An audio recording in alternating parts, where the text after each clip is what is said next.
department a discussion of the political fallout from the financial crisis. Just to give you a bit of background for those of you who don't know Professor Vermes, he is Professor Emeritus of Political History at the Department of European and International Studies at the University of Athens. He is a founding member of the Hellenic Foundation for Europe and Foreign Policy, which is known as ELIAMEP. And from 2004 to 2010, he served as the president of the National Council for Education in Greece.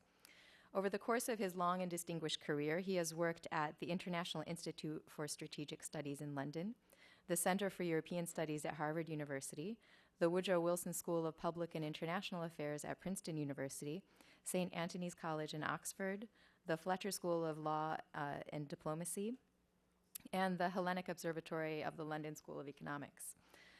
He has published a number of articles and books, and the most recent title, which he published with John Koliopoulos, is Modern Greece, A History Since 1821.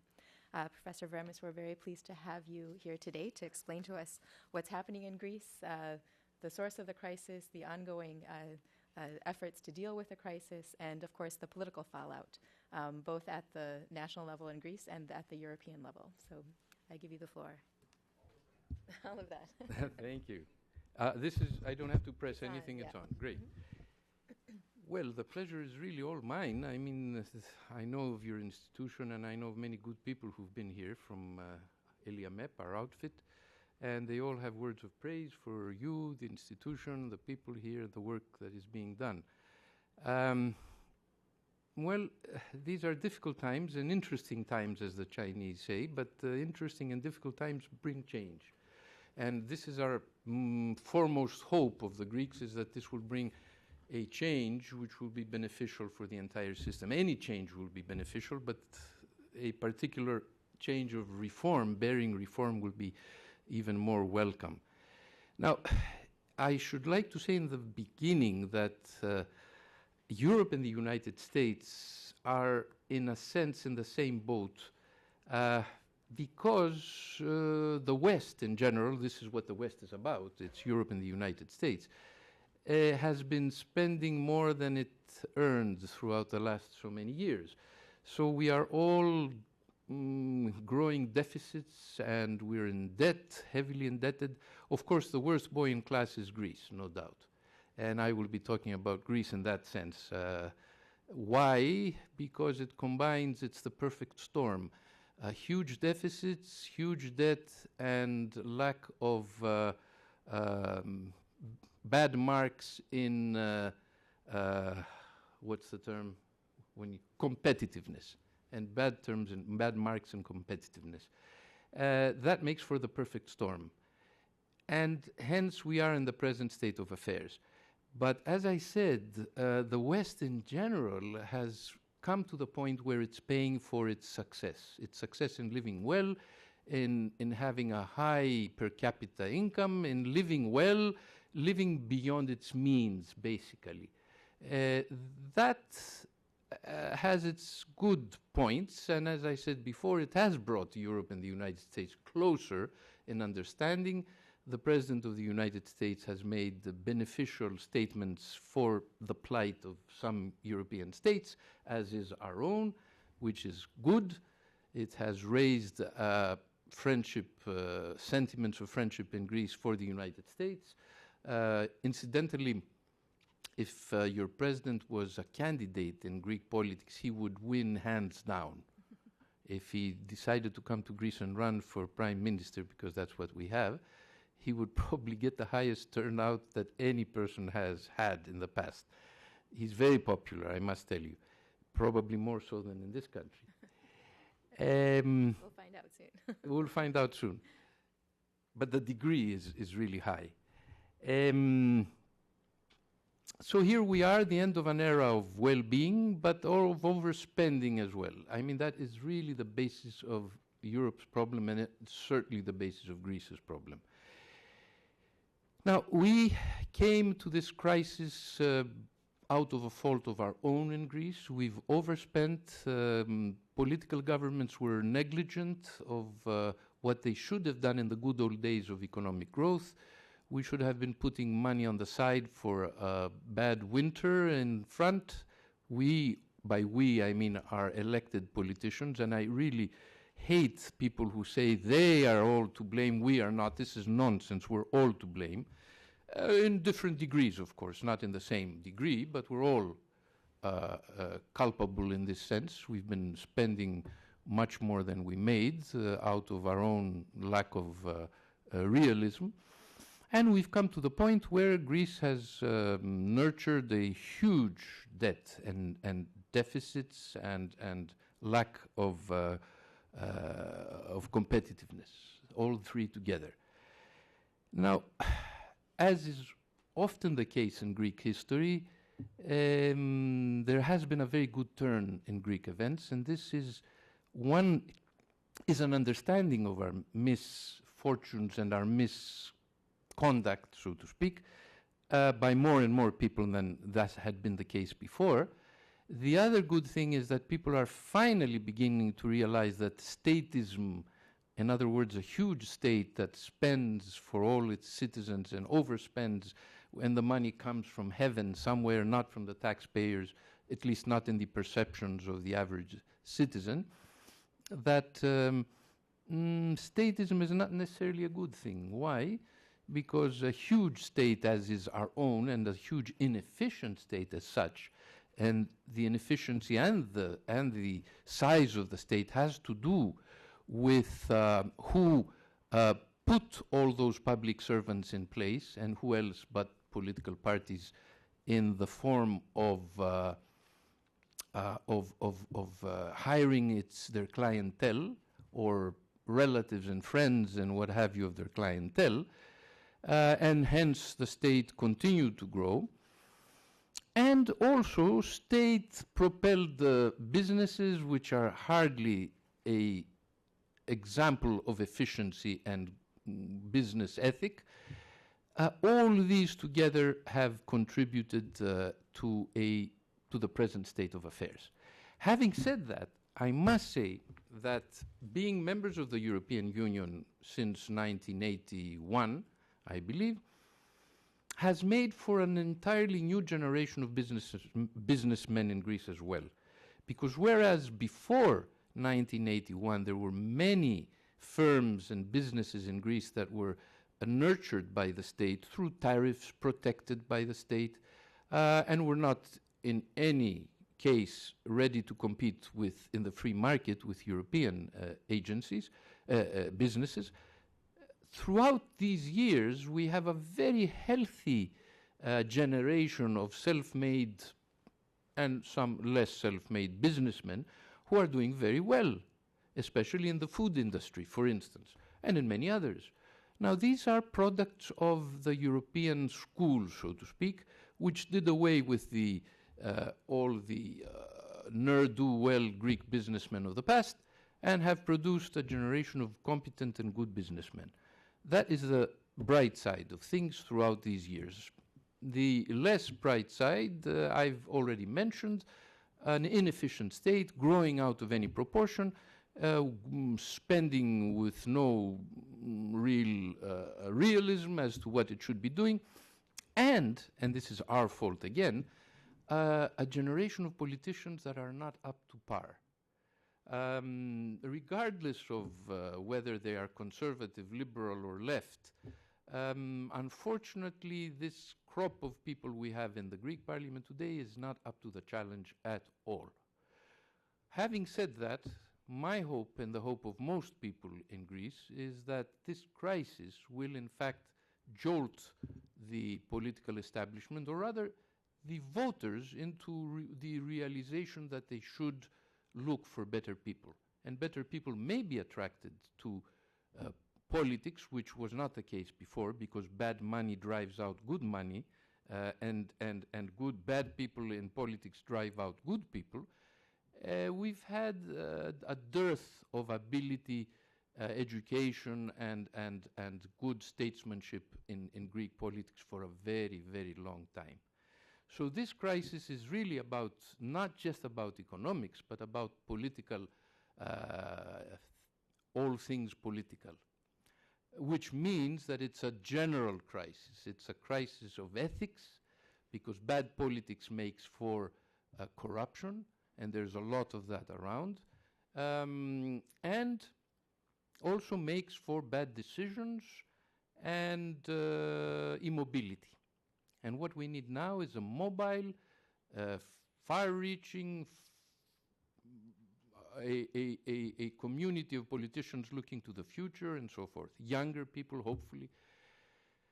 The interesting thing is what went on in business in Greece. In other words, a generation of good businessmen that grew out of the competition that the European Union membership brought into Greece is also true for a kind of elite in Greece, an elite of educated people, of technocrats, of people who have been to some of the best universities of Europe and the United States. And I'll give you an example. When I was a student in this country, there were two Greek professors at MIT, Ilias Giftopoulos, I even remember the names, and Hadjopoulos, two of them. And this is the 50s and 60s. Throughout the 60s, there were very few, maybe one more, 3 or 4 more entered the scene. But today, between Harvard and MIT, there are 100 professors of Greek background who teach there. And you can multiply the number of students who have graduated. And I just mentioned these two. There are, as you know, the United States has so many good institutions.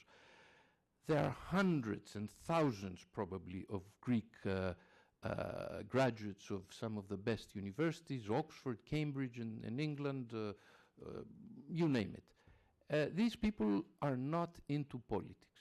They are not, those that came back to Greece to stay are not into politics because politics has acquired a bad reputation. It's a bad thing to do. What do? They're technocrats, they're university professors, they do everything except go into politics. Politics takes the dregs, usually. And this is something else which needs to be changed very soon. I have a feeling that fate did us a good turn in October, November, when Mr. Papadimos entered the scene. Mr. Papadimos is a very good example of this type of individual that I mentioned before, a technocrat, a first-rate academic, studied at MIT, taught at Columbia University, then became director, among other things, became director of the Bank of Greece, the Central Bank of Greece, which is responsible for Greek monetary policy, and then became the vice president of the Bank of Europe, the Central Bank of Europe. Wonderful credentials, excellent individual. I happen to know the man, a man beyond reproach in every sense. And fate was kind to Greece when he came and took over this problematic government and made it into a government of a kind of coalition cabinet of new democracy, a few new democracy ministers and more PASOK ministers. Unfortunately, he did not have a choice of his ministers. If he did have a choice, he would have produced a Mario Monti type of government, which is what Greece needed, a government of technocrats to salvage it instead of low-quality politicos, which we have today. I'm sorry to say that. There are exceptions to the rule. I should say that one exception is the Minister of Education, Anna Diamantopoulou. Why? She's in my good books because she produced a reform of education which is first-rate. Don't believe anything you read in the rags of the Greek journalistic, although some do praise her. But there are others who complain, we don't like this and the other. No, it's a marvelous piece of reform and long awaited reform. So there are good things happening in the midst of bad things, but we need better and more. My hope throughout these few past months was that Papadimos, when he finished his job cleaning house and parleying with our European lenders and members, fellow members of the European Union and the Eurozone, where Greece is still in, that he would decide to run for office himself. Unfortunately, this has not been his choice. So we are again in a quandary of who is going to save Greece in the upcoming elections. The left, which inspires fears in some of the Western newspapers is really not battle-worthy. Believe me, it's not at all a threat because, A, the popularity polls are overstating facts, as is always the case, or often the case anyway. And the other thing is that these parties, if you break them down in three, because there are actually three distinct parties that don't talk to each other, they're not in good terms at all. One is a kind of museum piece, the Greek Communist Party. It's a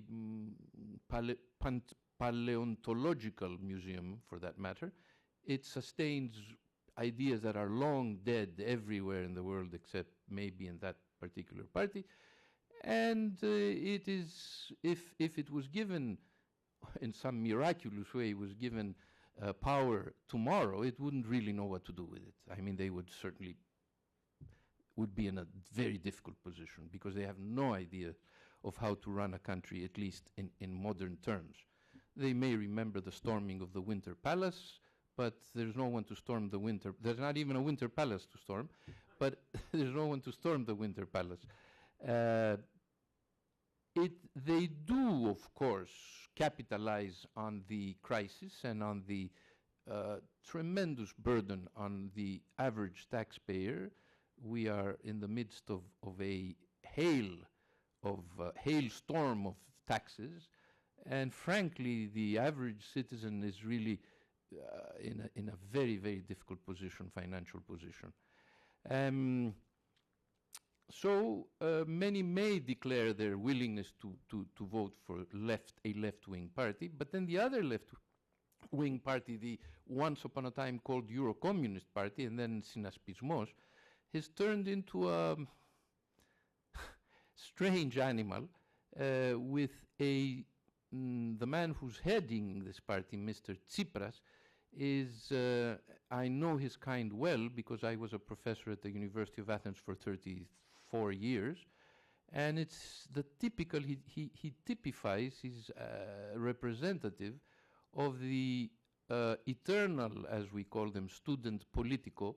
You know, in Greek universities, unlike American universities, and in some other European universities also in the past, a student once in could stay forever.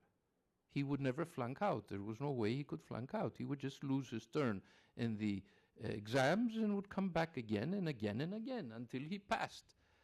Of course, you can imagine what a political student would do. He would just remain in the university for as long as he could because he was making a career in politics in the university. Now, what did he know about what he studied? Nothing, practically. They never darkened the rooms where classes were given. This man is a typical product of this period of political students doing nothing, knowing nothing, except putting posters on walls, beautifying the buildings with all kinds of nonsense, and then running for office and being part of the Greek parliament. Unfortunately, we have several of those. I mean, no hope there, no promise there at all.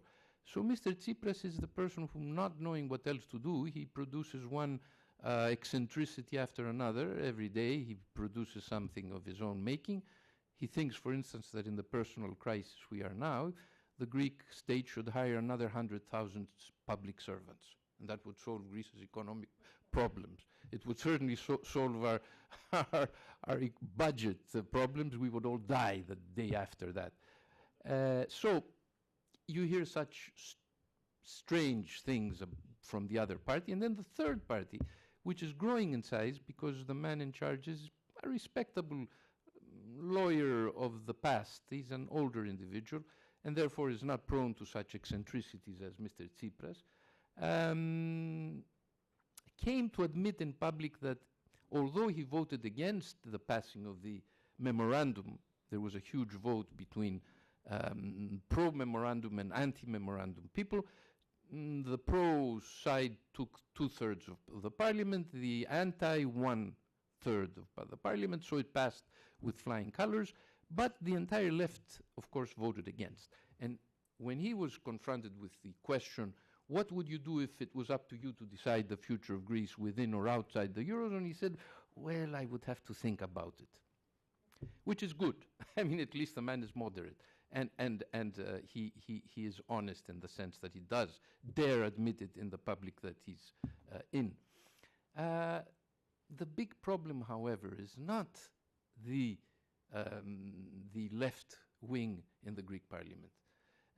It's the others, the center right and the right wing. Why? Because the two large parties, New Democracy and PASOK, have a huge dearth of statesmen and good politicians in the ranks. Should they win the elections, there is no doubt in my mind that they will form a coalition government. Mr. Samaras heads the New Democracy Party. We are still not, we still don't know who will be heading the PASOK, the Social Democratic Party. My guess is that it will be Evangelos Venizelos, hopefully, because between him and Mr. Papoutsis, the shoemaker in English, who is as thick as the soles of shoes, I say this with all conviction. You need not quote me, but I do know the man. I mean, he's not the kind of person I would like to see as a leader of any of the large parties. Hopefully he won't get it. He represents the deep PASOK, as they call it, and Mr. Venizelos represents the less deep PASOK, the, what's the term for waters that are not deep? Nevertheless. The shallow PASOK. He was certainly a better choice. My guess is that it will be between Samaras and Venizelos. Samaras will get the lion's share because he's expected to get something like, in my prediction is 23, 24, maybe 25%. And PASOK may get anything from 8, the polls put it as low as that, and 15 or maybe more. We'll see. There is no other possible visible solution at this point except the two getting together.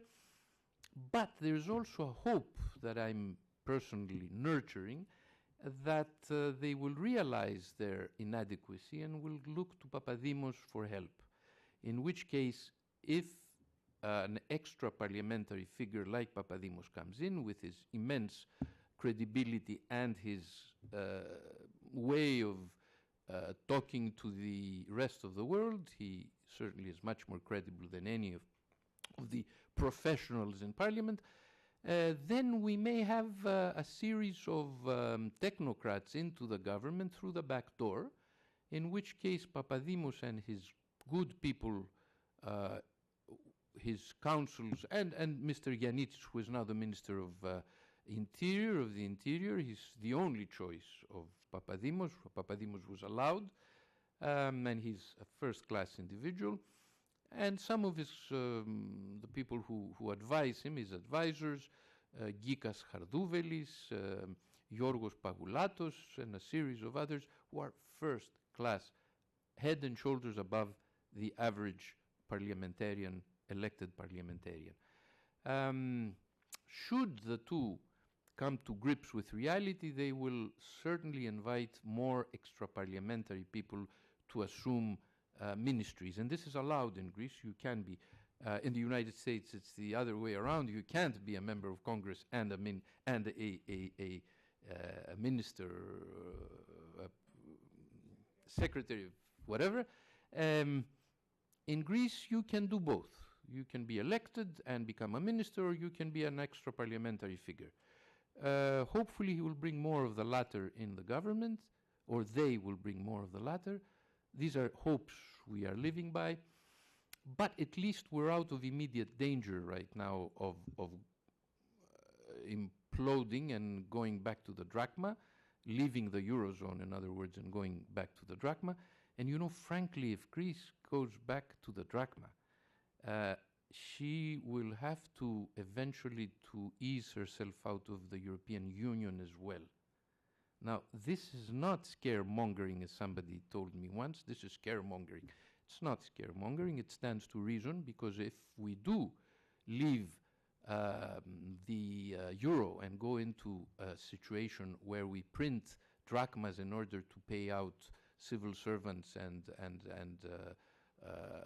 the retired people's benefits, we will also have to introduce a huge dose of protectionism in the form of tariffs for foreign, for exports, for imports, sorry, and all kinds of protectionisms which the European Union will not tolerate for long. It may do so for a while and say, okay, we know you're in a difficult situation, do it for a year, but not more than that. Otherwise, what's the point of having a European Union, of free movement of people and capital and what have you? So we will have to leave the European Union. That would mean the end of the world for Greece. I mean, you may argue that there's no such thing as an end of the world for a country. It can live in different incarnations. It can be a third world country, a fourth world country. But imagine the average Greek who sports himself, feels that he is in. Some are first worlds, and frankly, our per capita income is first world.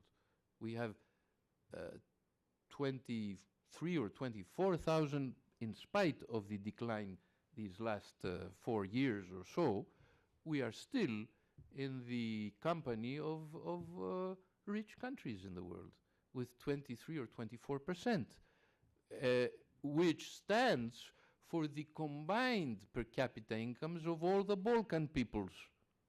I mean, if you add up the per capita of Bulgaria, Romania, Serbia, Albania, and what have you, Croatia excluded and Slovenia excluded, who are in a different league, all the rest are more or less as much as Greece's per capita income.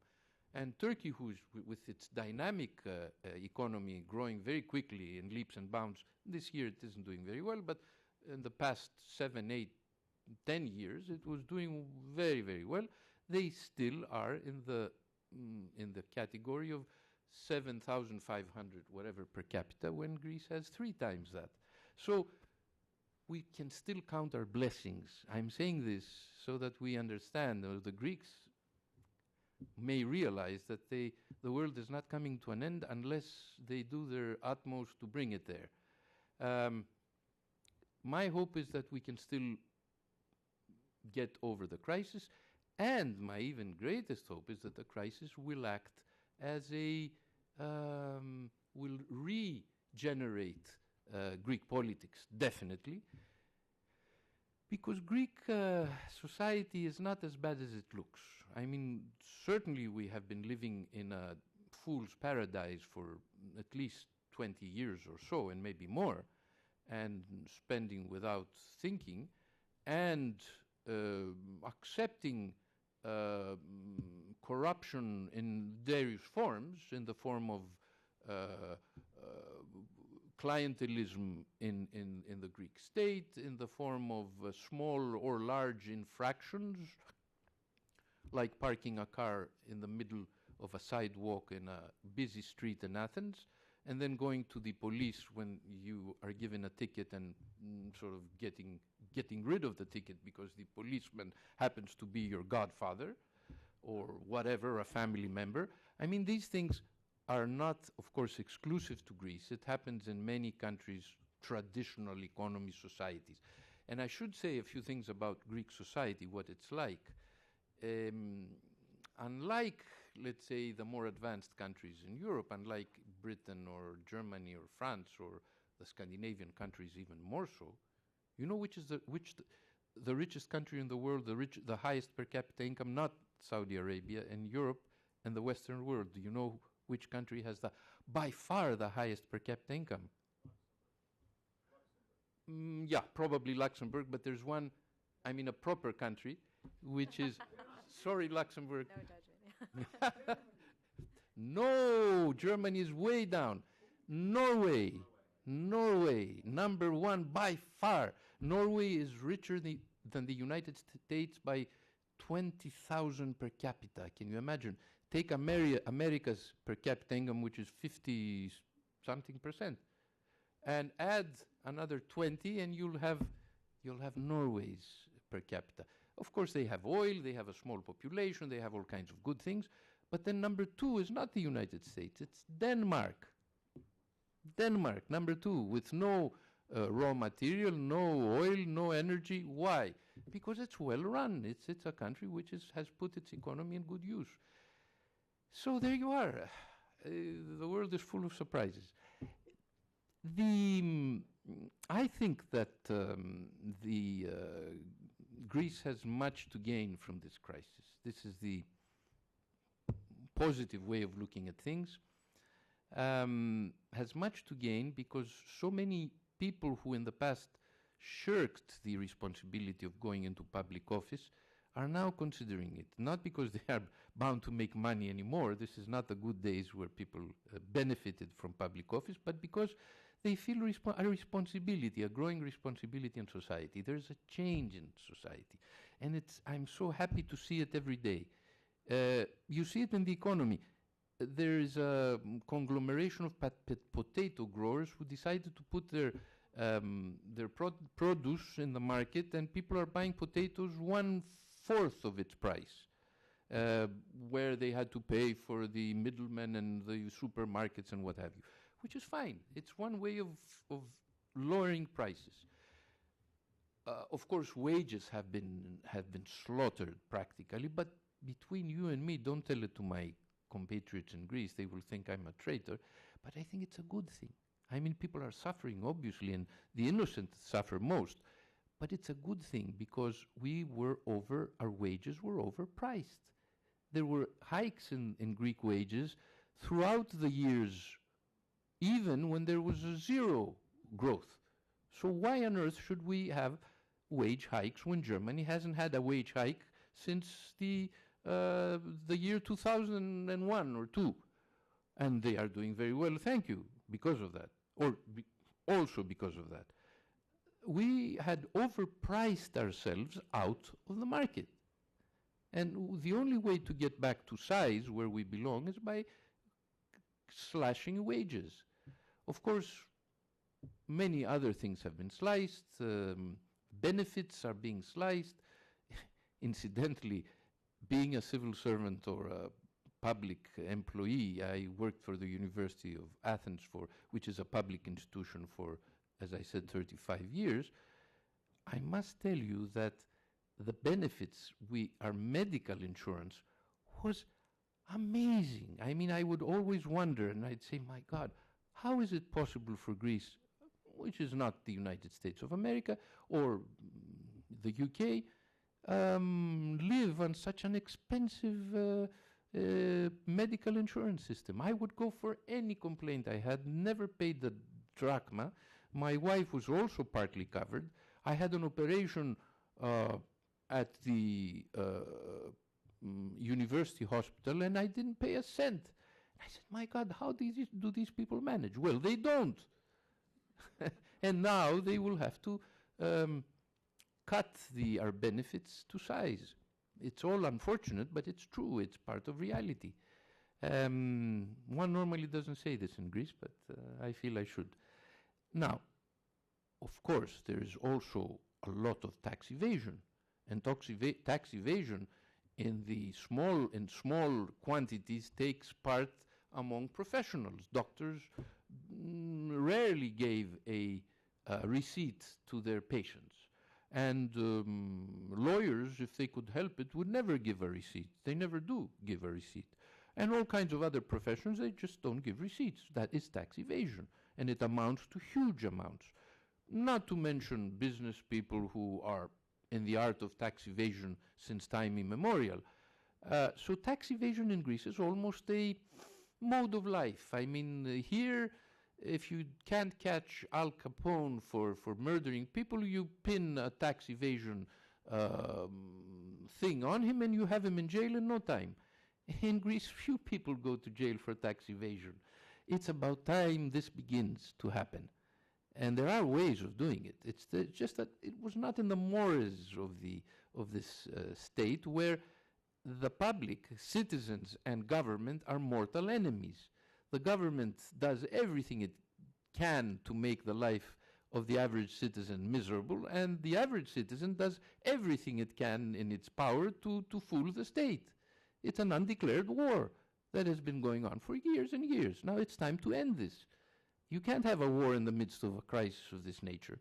People will have to start paying taxes or go to jail, and the state has to deliver its own services or go to hell.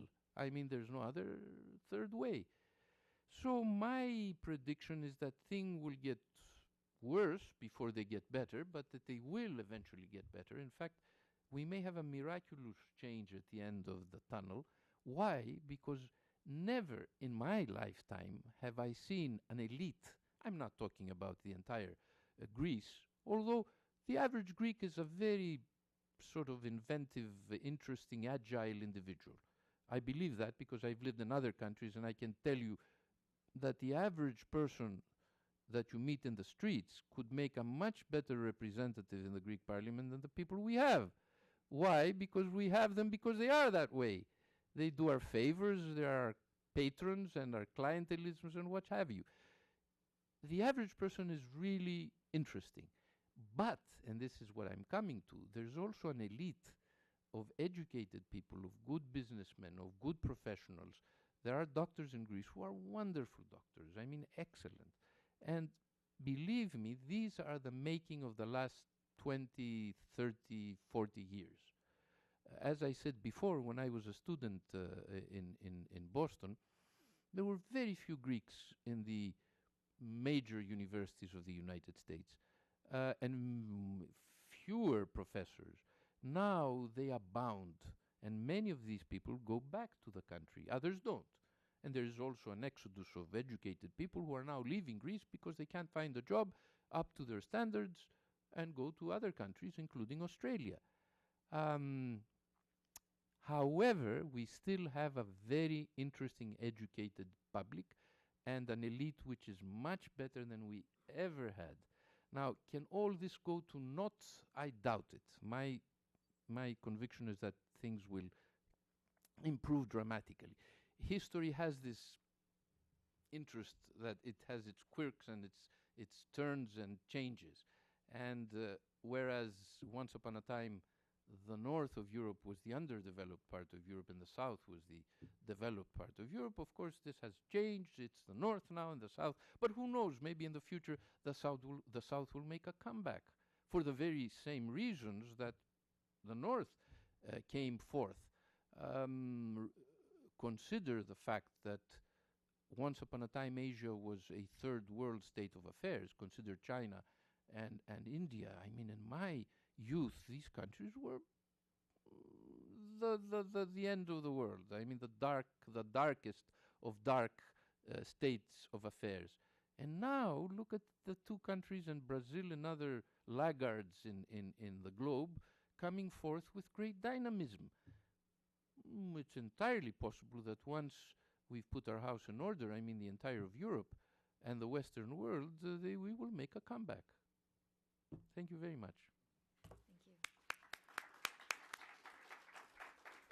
Thank you very much. We have about 15 minutes for discussion with our audience. If you have a question, please raise your hand and wait for the microphone to come to you. Please also introduce yourself for the benefit of our speaker.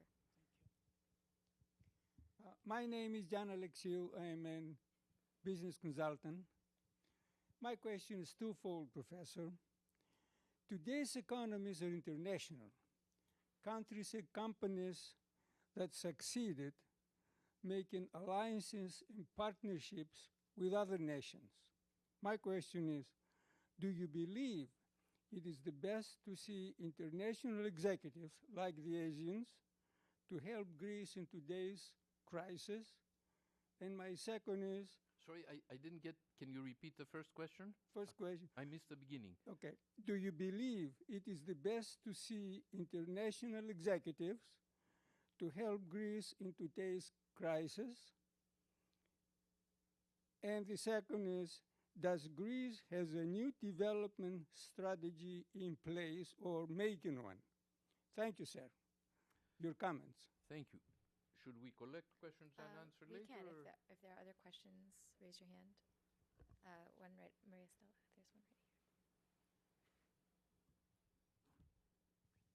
Hello, my name is Patrick Theros. I'm a retired U.S. ambassador. I've spent a lot of time in Greece recently. Believe that corruption remains perhaps the single most important problem facing Greece. One of the new political parties, about which I know nothing, has put as part of its platform rescinding the new statute of limitations that effectively keep any parliamentarian from going to jail. And he would like... Hooray for that. Okay, now my question is, do you think that this is perhaps a winning political issue in Greece? Another question? Yeah, we'll take one more. One thing that comes up, my name is Stefanos Roulakis, by the way. One thing that comes up a lot in discussions in the media about the crisis facing Greece is the possibility of default. And what this actually would look like is frankly beyond me, and talking to other people who are relatively knowledgeable, also in terms of describing it in any real terms beyond them. So I was hoping if you've had any occasion to think about this, if you might enlighten us as to what you think default might look like. Right. Let me take this batch of questions. Mr. Alexiou, an international executive is more than welcome in Greece if he can help out. I mean, I have no problems with who might come and help us out with clearing our tax collection system. We very much need their knowledge and their efficiency. Does Greece have a new strategy? Well, Mr. Papadimos certainly does. Will Mr. Papadimos' strategy, which he put out very clearly, will it become part of the new government after the forthcoming elections? That very much depends on Mr. Samaras and Mr. Venizelos. If Mr. Venizelos is then the leader of PASOK, my instinct tells me that they will have to, and they will do it. But again, it's not a definitive answer. I thoroughly agree with you that we need to rescind the privileges. I mean, these awful privileges that our politicians take advantage of, and they should be, no matter how long it has been since their last adventure, they should be tried for what they've done. I mean, here we have the example of Mr. Tsohatzopoulou, who was one of the candidates to replace Andreas Papandreou as head of the PASOK and then prime minister, God forbid, who has proven more or less, almost sure, I'm no judge, so I can't pass a judgment, but indications are that the man is as culpable as hell. And he gets away with it because all this has been under the statute of limitation of punishment for elected officials. Awful practice. I think that a new government, I'm working as hard as I can to get this done, but as a citizen, but many others as well. I mean, people are getting mad at last, especially people who don't feel that they are as culpable as others. This is not to say that we're not all culpable, because we did produce these idiots that we have. So I think hopefully this will come to pass. I hope. And finally, the possibility of default. Well, the possibility of default is an unthinkable possibility. It's a possible possibility, but it's something I dread to think about. Why? Because should we default, some people say, no, we can default and stay in the Eurozone. This is nonsense. We will go into the drachma because we will run out of euros. It's as simple as that. We can't print euros. We have some reserves which are running out very, very quickly, and if we don't get a new loan, as hopefully we will soon, we will simply have no euros to pay. So what do we do if we have no euros to pay the wages, let's say, of civil servants and the benefits of pensioners and whatever? We will have to produce our own drachmas. which, as you may realize when you begin to print money, money loses its value as quickly as you print it. And finally, you will be reduced to a state of barter, which was the case of Greece under German occupation in the war years. Greece was destroyed not so much because it stopped producing; it did produce, but the Germans destroyed the economy by printing money and bought everything in sight with this inflationary currency that they produced. And that destroyed the basis of the economy. There was no way you could continue to buy things with money. Therefore, it reduced the economy to barter. Barter means to give your coat in order to get a pound of bread, or your shoes in order to get a kilo of beans, whatever. So that is one of the nightmare scenarios that may happen. And of course, as I said before, it's entirely possible that if you get out of the Eurozone and you revert to the drachma, you may also have to get out of the European Union finally, because you will have to impose protective measures on the economy, and the European Union is not about protective measures. So after a while, they'll say, get the hell out of here. We can't do with you. And that will be the end of the day. I mean, that will really be bringing Greece back into a Middle Ages state of affairs, because even in the Balkans, there are already two members of the European Union, Bulgaria and Romania, and there are others who are about to get in. So you can imagine what it will mean. I hate to put it in such harsh terms, but I can't think of another way of putting it.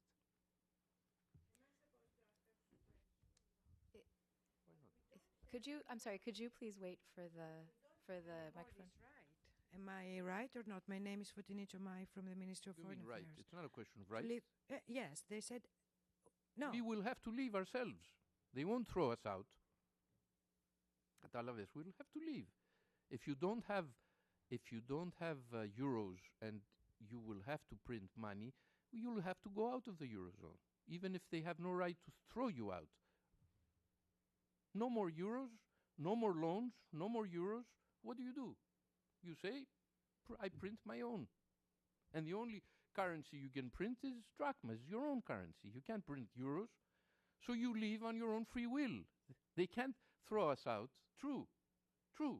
But you leave on your own free will. Katalaves. There's no other way. The question behind you. Thank you, Julia Cloney. In the past, suggestions had been heard about reducing the number of deputies to half or so and so. Good idea. Is this something that is seriously in the minds of people or doable or so on? Thank you. It's doable up to 1/3 of the parliament. In other words, we can easily, with a decision of parliament, get rid of 100 people. Will they do it themselves? Will they commit suicide? Hard to believe. But if they do, it will be wonderful. In order to make it into less than 200, in other words, 150, which I think would be a much better number, you need a change of constitution. A constitutional change means that the forthcoming parliament will have to consider the next one into a anatheoretiki vuli, whatever the term is in English, revisionary parliament. It can be done.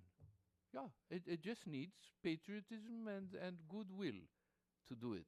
It would save us from a lot of money and some ballast which we don't need right now. John?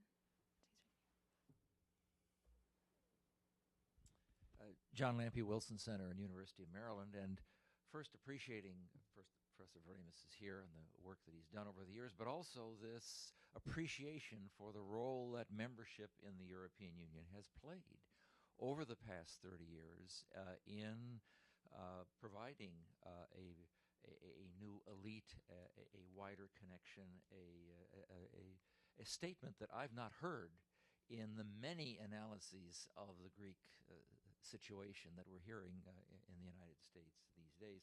But to follow on from that, nice to hear that the United States is appreciated these days. But I wonder if you could comment on the Greek public opinion and also elite opinion in the role that the European Union and the constraints coming are playing. Is there building resentment against the European Union that news coverage of union demonstrations, public union demonstrations, would suggest? But there's more to Greece than those news stories. Mm-hmm. Well, John, thank you very much for the question. It's really the proper question to put in these difficult times. My feeling is that in spite of the confusion that currently reigns in public opinion, there's much confusion. People don't know what the hell is going on. So they are wavering between, for instance, there is a 65 or 70% in opinion polls for remaining in the European Union. I mean, most people like the European Union. When they are asked about the memorandum, it's the opposite. They say, we hate the memorandum. Now, there's much contradiction going on because people are confused. And they are infuriated by the fact that they have to pay all these taxes and that their benefits are cut, their wages are cut. It's a prodigious decline in personal fortunes, especially wage earners. But even people who have property. Property has been decimated with most of these taxes. You can't sell a house anymore. I mean, there's no market in order to pay a tax on your property, let's say. On the other hand, sorry, what was the other leg of your argument, of your question?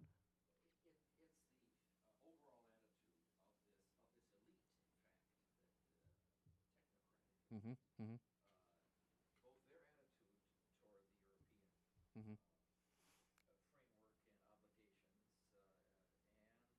technocratic. Both their attitude toward the European framework and obligations, and their influence in a wider public opinion to put their realistic, reluctant approval forward. You're right. You're very right. There is a kind of undeclared war between the people who tend to know more about what's going on and people who are beguiled by this populism of the press and the populism of bad politicians, kind of movements, save Greece from the foreigners and nonsense of that nature. We have this, one of the more famous composers, Mr. Theodorakis, who's raving. I mean, the man is just unbelievable. He has no idea what is going on and still raving that Greece is in danger of being short-sold to the evil West or some evil man and people. Here they come, they're back again and so forth, which is absolute nonsense. However, there is a growing public opinion, slowly but growing, because most people understand, can respond to reason. The other thing is a kind of psychodrama. They get it off their system and then they wake up in the morning and say, okay, now we'll have to find capital or money to pay our debts and family and so forth. The Greeks are exceedingly realistic. I mean, consider the fact that 2 years ago or a year and a half ago, they were out in the streets cursing Parliament, damning Parliament for having lost 1/3 of what they're losing now. Now that they're losing more, they're quiet. And demonstrations are not as populous as they used to be. There's some destruction by a handful of God knows what they are, anarchists, mavericks, criminals, they're looters, you name it. But, and that just shows the inability of the state to handle a situation like that. We've had one of the two candidates for the leadership of PASOK, Mr. Papoutsis, heading the Ministry of Public Safety or whatever the term is, And the guy just had no idea what was going on.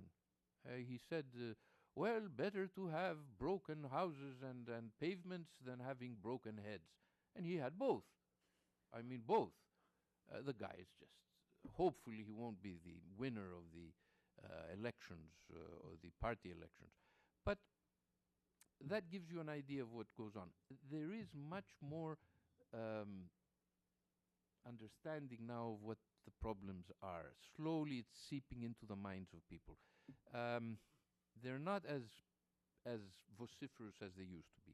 Of course, this is not to exclude the possibility that some populist hero will not appear with charisma, as did happen in the interwar period in Europe. There are such people. Hopefully, again, knowing Greek society, I think that the extremism in politics never did really work very much. It's interesting that the kind of society, I call it the segmented or segmentary society after the British political theorist,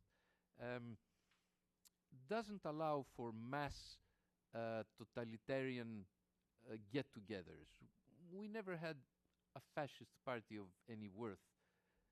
And the Communist Party was created, but mostly thanks to the exchange of populations of 1922.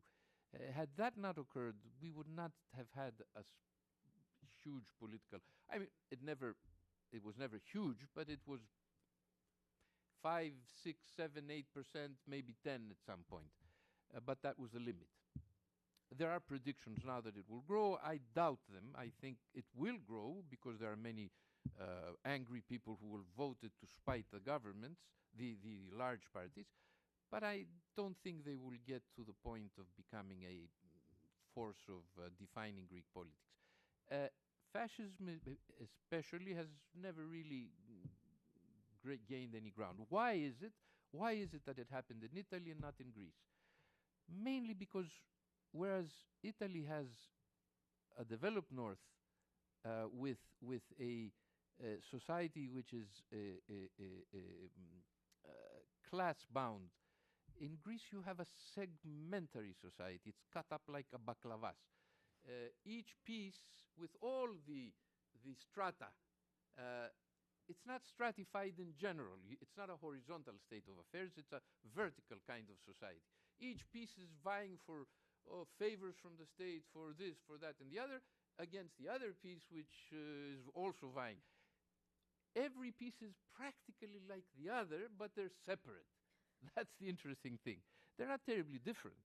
And that's why politics are so fuzzy in Greece, the ideology. I mean, what does it mean nowadays to be new democracy? Mr. Samaras came out with a populist kind of thing in the beginning, in the first memorandum, and he sounded like Andreas Papandreou. He said, the people are suffering, don't vote for the memorandum. And he voted against it. And he said, my God, is this new democracy? A conservative party? He acted like PASOK, and PASOK was the other way around. And now, of course, the two voted together for the second memorandum. Where's the difference? So my feeling is that this strange segmented society is not prone to totalitarian kind of get-togethers, alas, nor to the good aspects of horizontal organization in society. My hope is that they will improve before they perish, or we perish, rather. We're quickly running out of time, but I say 3 hands. We'll take them. If you can be very brief in your question, one in the back of the room. Yes. Hi, I'm Randy Foreman. If I understand it correctly, Papandreou was born in Minnesota, and as I understand it, is it correct? He was born in Minnesota? He was born somewhere in the United States, either He was Minnesota. in Minnesota. And Minnesotans kind of have a Scandinavian view of the world, I would say. Do you think that that's kind of his upbringing, kind of that's how he ran Greece, is kind of like a Scandinavian country? Do you think that that had an effect on him? Okay, well, I have 2 other questions. Thank you. Here. Yeah.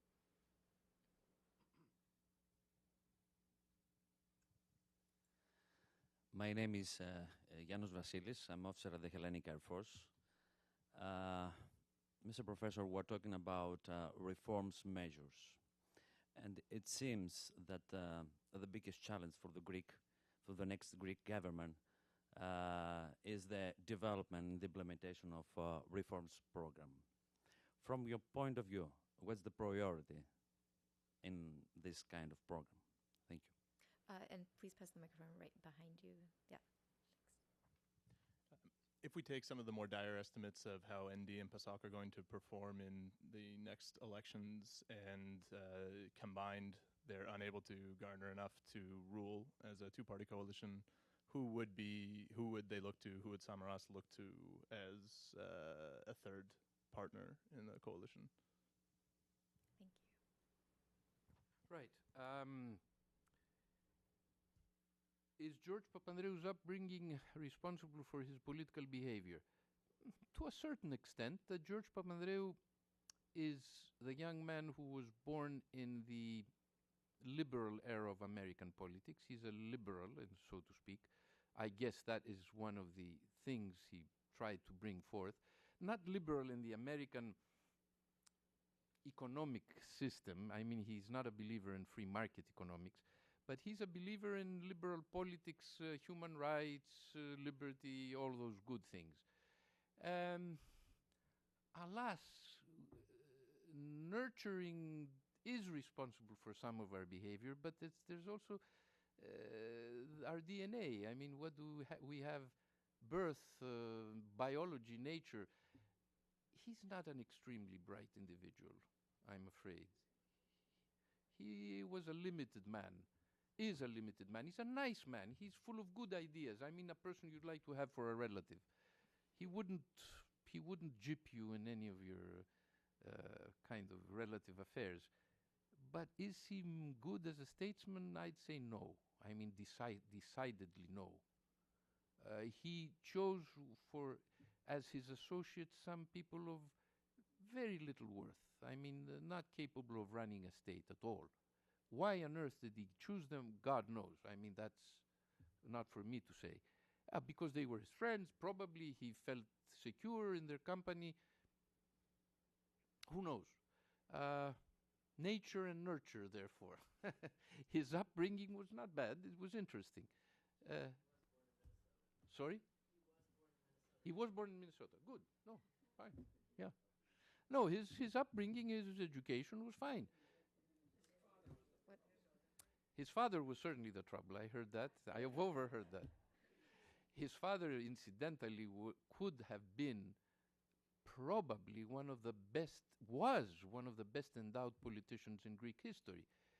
He could have been a colossus in politics. Now, why on earth did he become such a huge failure, at least in my book? I will try and write a book about that one day. I have no idea. I mean, I do have some ideas, but I don't want to bore you now. There were other questions. Sorry.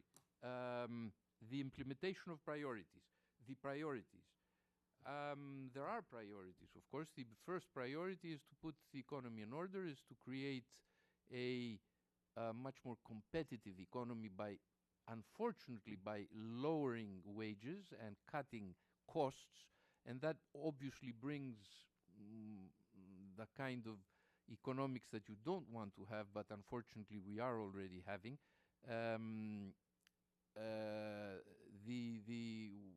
Not depression, what was the thing before depression? Recession. There is much recession seeping in, and therefore there will have to and there is already a kind of attempt to bring more funds from the European Union into projects that will boost growth.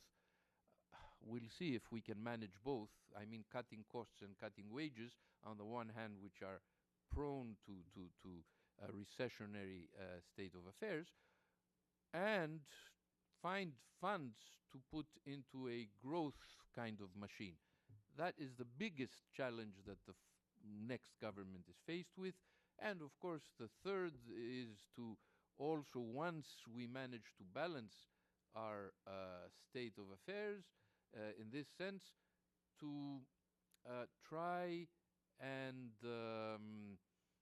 put a primary product on the side to get rid of our loans. because if we don't get rid of our loans, if we don't pay our loans, we will be stranded with this milestone around our neck, which doesn't promise any bright future. So it's a Herculean task, no doubt. But what else is there? You either do that or you're out of business completely. And then finally, the coalition.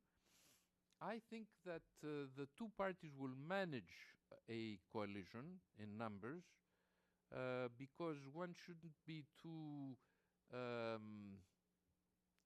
sure that the polls that are coming out are correct. I feel that when people go to vote, more people will tend to vote as they used to, and others as they feel they ought to, which is voting for one of the big parties. And therefore, they will be able to pull it off and have, although significantly diminished, the two big parties, significantly diminished, especially PASOK, still they will be able to form a coalition. If not, we're in trouble, because I don't see who else can enter the coalition. The only person that, I mean, Laos, the conservatives are going downhill every day, so I don't see I think we have heard the last hurrah of Mr. Karadziaferis. He doesn't have much of a chance of being a partner as he did in this previous government.